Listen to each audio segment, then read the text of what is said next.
Assalamu alaikum wa rahmatullahi wa barakatuh. A kí gbogbo ẹ̀yin ọmọ ìyá wa nínú ẹ̀sìn Islam, Ọlọ́run ní jẹ́ ó bàjẹ́ fẹ́ ní kọ̀ọ̀kan wa. Kabisanra TV, a dúpẹ́ lọ́wọ́ gbogbo ẹ̀yin tí ẹ ń subscribe sí YouTube channel wa.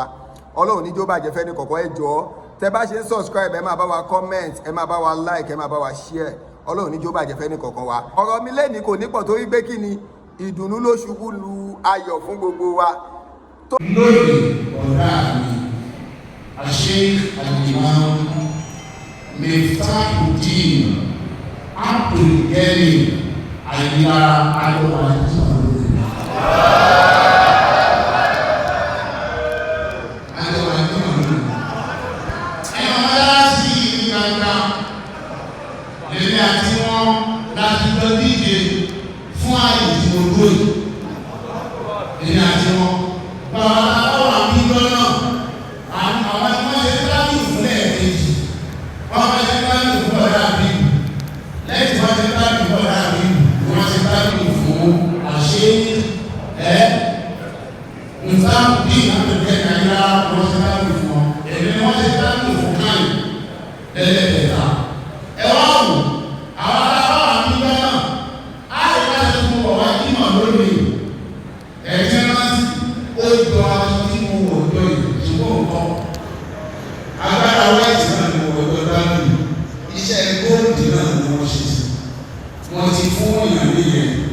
àwọn ọ̀rọ̀ ìfẹ́ bẹ̀rẹ̀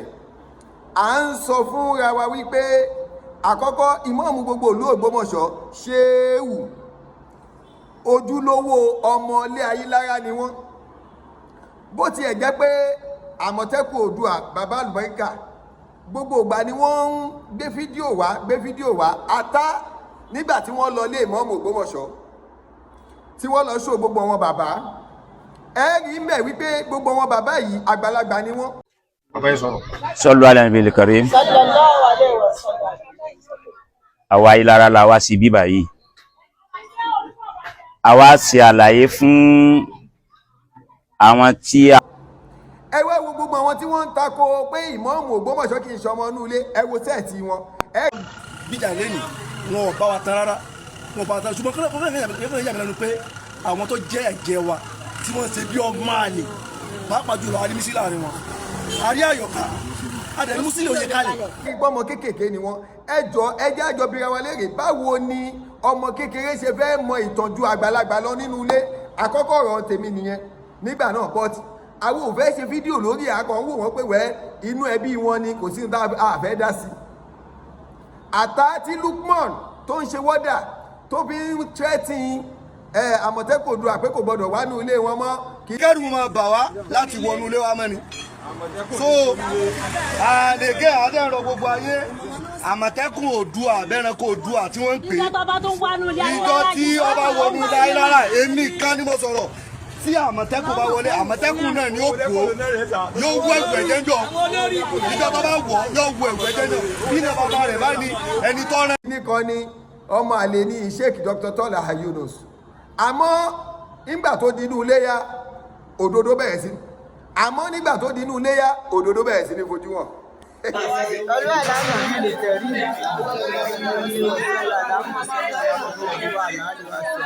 àbíkọ́lọ́dọ̀ Ọlọ́run,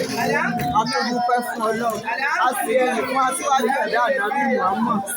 ẹ̀yọ̀pọ̀ ẹ̀wọ̀ ọlọ́mọ ìlú kan, ṣàlàtú gbàgbé ọlọ́mọ ànábì ìlú mọ̀dínà àdápadà rẹ̀ lórí Ọlọ́run fẹ́fẹ́ rí ẹ̀yìn. Ọlọ́run Olódùmarè bá ní gbogbo ẹ̀mí gbogbo fún bàbá lè máa mú un, bá ní gbogbo ẹ̀mí gbogbo fún wa kọjá mi gbogbo wọ́n láti pẹ́ kí Ọlọ́run Olódùmarè kọ́mọ́dé ẹ̀mí wọn légbodò. Ọmọ wa náà kọ́lọ́dé wọn pẹ́ fún wa, ọmọ tẹ wọ́n ní àdàgbà yọ ọwọ́ kọ́lù wọn, ọmọ tẹ wọ́n ní àdàgbà yọ ìdèdè tí wọ́n kó wa jẹ̀pẹ́ torí màmá náà wọ́n bá wa jìnnà ọlọ́ àṣìṣe àwọn oṣù Ọlọ́run níwà tí ń lò ní ọlọ́mọ ìjọ tán. Gbogbo àwa táwa ń tẹ̀lé bàbá Ìmáàmù ọlọ́mọ ìjà gbèrè tìjú, ọlọ́mọ ìjà gbèrè tìjú,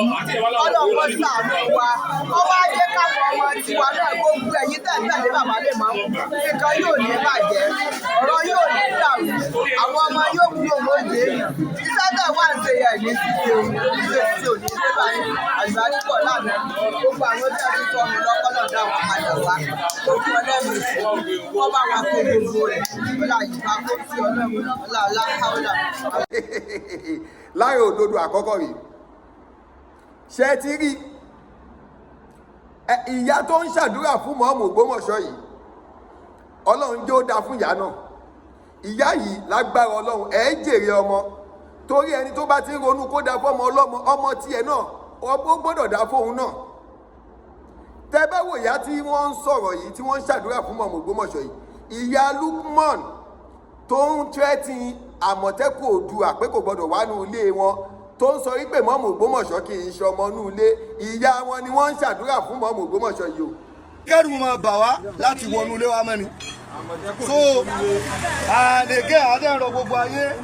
Àmọ̀tẹ́kùn Oòduà abẹ́ranko Oòduà tí wọ́n ń pè é ìjọ tí ọba wọnú Ayilara èmi kan ni mo sọ̀rọ̀ tí Àmọ̀tẹ́kùn bá wọlé Àmọ̀tẹ́kùn náà ni ó kú ó. ẹ já gbọ́dọ̀ tóbi ni oh sorry online mo wà now ṣe rí gbogbo yẹn ò tiẹ̀ wá dùn mí mo tún wá dúpẹ́ lọ́wọ́ bàbá wa Kadib ọlọ́run járe pé àwọn. bí n bá ní kí n sọ̀rọ̀ ìmáàmù mi ò lè máa sọ kí ló fà ẹ̀dá tọ́lọ́ ń ṣe wọ́n ṣé kí n sọ nípa pásánìjì wọn ni àbí kí n sọ nípa nǹkan tí wọ́n ń wí àbí kí n sọ nípa development tó ṣẹlẹ̀ nínú ìsìláàmù nílùú Ògbómọ̀ṣọ́ àbí kí n sọ nípa ìtọ́lọ́ ń lò wọ́n fún káàkiri gbogbo àgbáyé. Allahu Akbar. náà àjọ kí n lónìí ni bàbá wa Ajàmbàdàn bàbá àlùbáríkà bàbá yìí ẹ ní kú o àbúrò sì ní ṣe yín lágbára Ọlọ́run bàbá náà tún wá bá wa kí n lé ní. Islam láíláí àkọ́kọ́ bẹ́ẹ̀ ó ní àwọn gbólóhùn méjì kan tí mo fẹ́ sọ orúkọ mi ni Ọláyíwọlá Maruf Abíọ́lá ọmọ Ọ̀yọ́ Aláàfin ìlú tá a ti ṣẹ̀ṣẹ̀ jẹ́ ọba tuntun aka Ajàmbàdàn Ojulowo níjọ́ àkọ́kọ́ mo láǹfààní àti wá kírun bí bá a ṣe wá kírun tán mo wá sálámà sí Imam mo nínú mi dùn pé mo kírun lẹ́yìn yín kí n tó bá bọ́ sórí bó máa láì tí bá fẹ́ báyàn sọ̀rọ̀ ó jẹ́ ẹni tó gbọ́n jù mí lọ torí tí bá fẹ́ tí òògùn tó mi sọ̀rọ̀ ọ̀tọ̀ nìkan tọ́rọ̀ mi máa jọ létí ẹ̀ má wàá jẹ́ kó yà ẹ́ lẹ́nu tó bá rí interview mi tí mo sọ̀rọ̀ nípa bàbá wa kábíyèsí ọba Gandhi kò papọ̀ mọ́ra wọn tó bá tún wá rí mẹ́nu mọ́ṣáláṣí mùsùlùmí ni mí o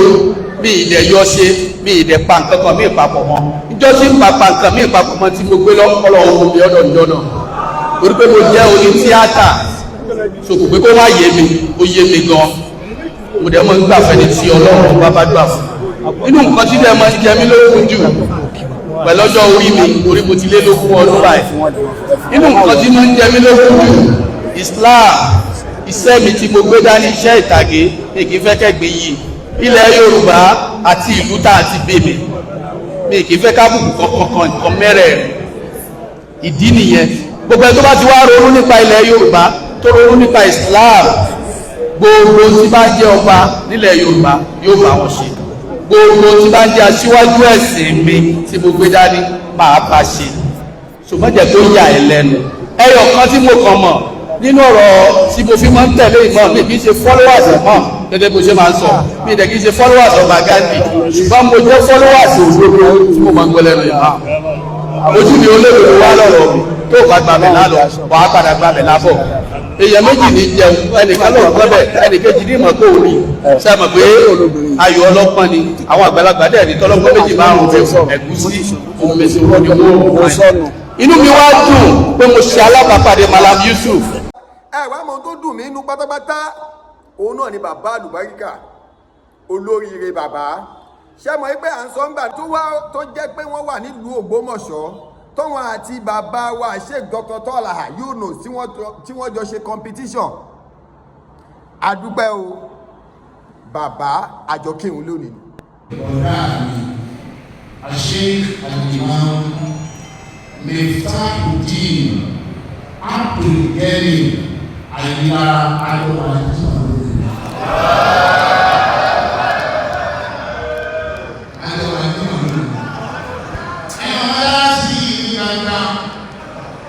èmi àti wọn láti lọ díje fún àyè tí mo gbóyè èmi àti wọn bàbá àwọn àmì lọ́nà àwọn tí wọ́n ṣe tábìlì fún ẹ̀ẹ̀kejì wọ́n ṣe tábìlì fún ọ̀dà bí lẹ́yìn tí wọ́n ṣe tábìlì fún ọ̀dà bí wọ́n ṣe tábìlì fún àṣẹ Muftau àtẹ̀jẹ́ Nàìjíríà wọ́n ṣe tábìlì fún wọn èmi ni wọ́n ṣe tábìlì fún káyì lẹ́lẹ́kẹta.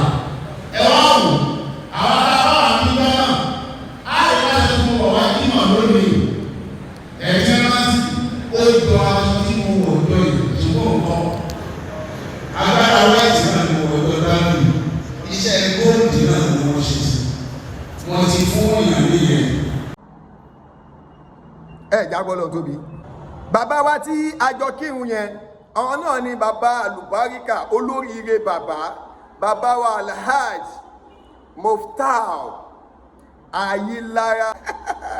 jágbọ́lọ̀ tóbi bàbá yìí kò ní burú fún yín o pẹ̀lú ògòtọ́lọ́ ìmọ́lẹ̀ tẹ́ tọ̀ fún ayé lónìí lágbára Ọlọ́run ayé tí inú ò ní ṣòkùn mọ́ láéláé.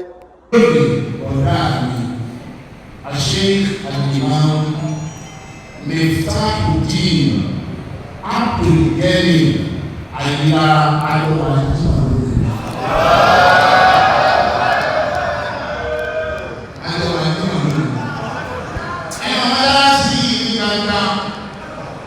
èmi àti wọn láti lọ díje fún àyè tí mo gbóyè èmi àti. torí pé gbogbo èèyàn ń sọ wípé aṣọ tipẹ́tipẹ́ wípé wọ́n lọ tún ìtàn ilé yìí rọ ni àmọ́ òdodo tí ń fojú hàn báyìí bàbá wa Alhaj Muftau Ayilara Mahmood lágbára Ọlọ́run ẹ̀ ní kú àdó ìtẹ́ṣe yìí àwọn èèyàn ní ìsìn ṣọ́ọ̀kì yẹn ó ti wá dé sáàárín àwọn mọ́sítà máa wò pé kí ló tún ṣẹlẹ̀ kí ló tún ṣẹlẹ̀ kí ló tún ṣẹlẹ̀ kí ló tún ṣẹlẹ̀ ó dá kí la tún fẹ́ sọ́nsìn gbogbo wa lágbàá ńlá ayé kó mú bàbá ẹ̀ jáde kó mú bàbá ẹ̀ jáde àwọn bàbá wọn náà ti ń jáde yìí o torí pé òdodo ó gbọ́dọ̀ lékè rọ̀ òdodo gbọ́dọ̀ lékè rọ̀ bàbá wa Muftau àwa kìyìn ni mi wá láti wá ṣàlàyé anything because nísìnyí gbogbo ayé ti ń rí òdodo gbogbo ayé ti ń tọ́ka sí òdodo gbogbo ayé ti ń mọ òdodo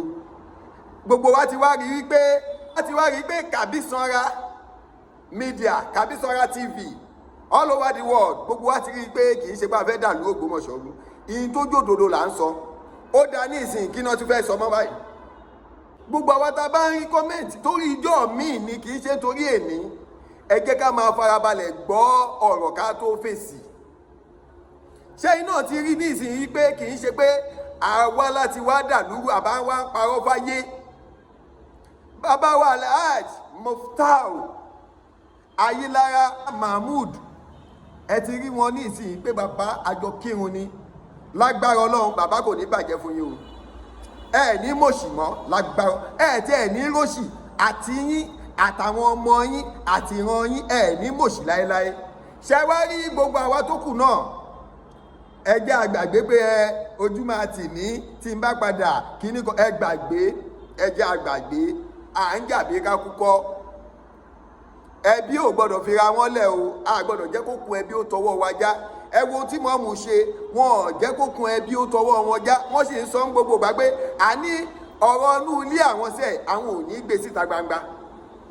now ṣé gbogbo wa ti wá rí i pé ọ̀rọ̀ inú ilé wọn ṣe ti rí so gbogbo ẹ̀yin tẹ́ wọ́n ń sọ pé kíní kan ibo lẹ fẹ́ fojú sí báyìí bàbá wa Alhaj Muftau Ayilara Mahmood Ọlọ́run níjó bàjẹ́ fún yín o gbogbo ẹ̀yin tó kù náà kò ní bàjẹ́ fún ẹnì kọ̀ọ̀kan ẹbí ẹnì kọ̀ọ̀kan ò ní bàjẹ́ àwọn òrónú kó bàjẹ́ fẹ́ bí kankan bàbá wa ọba Ghandi Afọlábí Orúmọ Gẹ̀gẹ̀ kábíyèsí ẹ kú sùúrù ẹ̀yin náà ti ń rí ní ìsinyìí pé òdodo ti fojú hàn lẹ́bí máa mọ̀ pé kàbí sọ́ra ò sí nínú àbòsí àsí nínú ká dàlúrú àsí nínú ká bàlújẹ́ kí ló pọ̀ pẹ̀lú ìlú Ògbómọ̀ṣọ́ kàn mí àfáà mi nìmọ́mù gbogbo ìlú Ògbómọ̀ṣọ́ ṣéèwù ó kàn mí bàbá wa Alhaji Muftau yìí bàbá dáadáa ni wọ́n bàbá olóríire ni wọ́n ẹ̀rí ìṣe pé àpẹẹrẹ oríire ni wọ́n wá fi wọn gbogbo ayé yìí ọlọ́run níjọ́ bàjẹ́ fún yín o bàbá wa akadib ọlọ́run níjọ́ ẹkú àtúntò ẹkú àtúnṣe bàbá wa jàǹbàdàn ẹkú àtúnṣe ẹkú àtúntò ọlọ́run níjọ́ bàjẹ́ fún gbogbo ẹ̀yin bàbá yìí torí pé kí ni ìmọ̀ yín làákàyè yín òun lè fi ṣàtúnṣe yìí o àtúnṣe náà láti ṣe yìí ẹ ti rí pé ìlú Ògbómọ̀ṣọ́ kò sógun kò sí wàhálà bàbá wa mọ́ọ̀mù Ògbómọ̀ṣọ́ wọn ò bá anybody jà bàbá wa ọba Ghandi Afọlábí Orúmọ Gẹ̀gẹ̀ kábíyèsí mo sọ́nù fídíò mi láti pé tó bá wọn bàbá wa kábíyèsí kí wọ́n pe bàbá wa mọ́ọ̀mù Ògbómọ̀ṣọ́ wọn á pè wọ́n ẹ wo ohun tí bàbá ṣe ní town hall lánàá ẹ gbọ́ gbogbo táwọn èèyàn ń sọ bàbá sì tún mú give and response gidi ẹ fi mọ̀ pé bàbá wa ọba Ghandi bàbá dáadáa ni wọ́n olóríire bàbá ni wọ́n bàbá tó fẹ́ kí ìlú ó dáa ni wọ́n àwọn kan ni wọ́n kàn ń fẹ́ máa bóyá torí tó fẹ́ jẹ àmọ́ ìtẹ́yìn náà jẹ tó ẹ má jẹ́ ká bàlújẹ́ mọ́ ẹ jẹ́ àtòlù ẹ má jẹ́ ká wá lọ mọ́sẹ̀ wípé Imam Ògbómọ̀ṣọ́ kì í ṣọmọ inú ilé Ayilara ẹ gbàgbé tọ́pìkì yẹn ẹ mú tọ́pìkì yẹn kúrò tọ́pìkì míì ní ká mú ó wá jà wọ́n lélẹ̀ ní ó wá ṣe gbági ni gbogbo wa láti rí i pé kì í ṣe pé Imam Ògbómọ̀ṣọ́ wọ́n wá lu ọgbọ́n àlùmọ̀kọ́rẹ́ orí níbì kankan gbogbo wa ti rí báyìí ẹ̀kọ́ ti fojú múmu hàn báyìí èyí tó kù náà ní pé ká ẹ jẹ́ ká ṣe kí ni ẹ jẹ́ ká gbà láàfíà láàyè àwọn bloggers lóríṣiríṣi máa gbé oríṣiríṣi fídíò wọn jáde o àmọ́ ẹ jẹ́ agbọ́lágbọ̀gbọ́ tínú bàbá ẹ má jà anybody lóhùn mọ́ ó ti yé tó ìmáàmù gbogbo ìlú Ògbómọ̀ṣọ́ ṣéwù mo kí bàbá mi Sheikh Dr. Tọ́lá Yunus Ayilara second ẹ kú ìrọ́jú ẹ kú fọmọ ènìyàn ṣe lágbára Ọlọ́run kò ní bàjẹ́ mọ́ yín lọ́wọ́ bàbá wa ọba Ghandi Afọlábí Orúmọ Gẹ̀gẹ̀ kábíyèsí mo kí yín dáadáa ẹ kú ìrọ́jú ẹ kú ìfọmọ ènìyàn ṣe Ọlọ́run níjó bàjẹ́ fún yín gbogbo ẹbí Ayilara látòkè délẹ̀ mo kí ẹ̀yin náà dáadáa Ọlọ́run níjó bàjẹ́ fún yín gbogbo ẹ̀yin tẹ́ ẹ jẹ́ bàbá nílé Ayilara mo kí yín ẹ kú ìrọ́jú ẹ kú ìfọmọ ènìyàn ṣe Ọlọ́run níjó bàjẹ́ fún yín o ẹ wá rẹ́yìn tó kù náà gbogbo yín náà la kí ẹ jọ̀ọ́ ẹ jẹ́ ká gbà láàfíà láàyè gbogbo wa náà la mọ̀ pé ọmọ ilé Ayilara ni Sheikh Dr. Tọ́lá Yunus Ayilara second Imam gbogbo ìlú Ògbómọ̀ṣọ́ ṣéèwù Ọlọ́run sì ní jó bàjẹ́ fún wọn bàbá wa Alhaji Muftau Ayilara ọmọ Mahmood akínyìn dáadáa ẹ ṣé o ẹ kú fọmọ ènìyàn ṣe Ọlọ́run ní jó bàjẹ́ fún yín ọlọlá ilaha ọlọlá haúlà wàlà kúwàtà ilà abilà àlèyìnlá sí. mo wá kémi náà gbogbo ẹ fáǹsì mọ́mọ́ gbogbo ìlú Ògbómọ̀ṣọ́ tẹ́ ẹ dúró láti ìgbà tọ́rọ̀ yìí ti ṣẹlẹ̀ tẹ́ ẹ sì dúró dòní Ọlọ́run ní jó bàjẹ́ fún yín gbogbo àwa tá a wá dúró náà láì rí kọ́bọ̀ àìmọye èpè kódà mo rẹ́nìkan tó ṣépè fún mi pé ó lọ ibi tó lọ yẹn ò ní dé tọ́lọ́ sì ní ká dé láyọ̀ àtàláfíà nígbà tá a ṣàbòsí Ọlọ́run ní jó bàjẹ́ fún gbogbo wa náà tó ń ṣépè fún lórí péèjì wa ni àbí lórí péèjì wọn ni kàbí ṣòfò kàbí ṣe kinní kan àdúpẹ́ fọlọ́run wípé Ọlọ́run ò jẹ́ ká ṣòfò àdúpẹ́ o gbogbo yín náà la kí ẹ kú fọmọ ènìyàn ṣe Ọlọ́run ní jó bàjẹ́ fẹ́ni kọ̀ọ̀kan wa ẹ jọ̀ọ́ gbogbo àwa tó kù ẹjẹ àgbà láfíà láàyè Ọlọ́run ní jó bàjẹ́ fẹ́ni kọ̀ọ̀kan wa bàbá wa Alhaji Muftau Ayilara ọmọ Mahmood akínyín Ọlọ́run ní jó bàjẹ́ fún yín ọlọ́lá ilá kò sí ní bàjẹ́ fẹ́ni kọ̀ọ̀kan wa ìdùnnú ló ń ṣubú láyọ̀ fún gbogbo wa Ọlọ́run sì ní já arẹ́kún sálámù àlékún.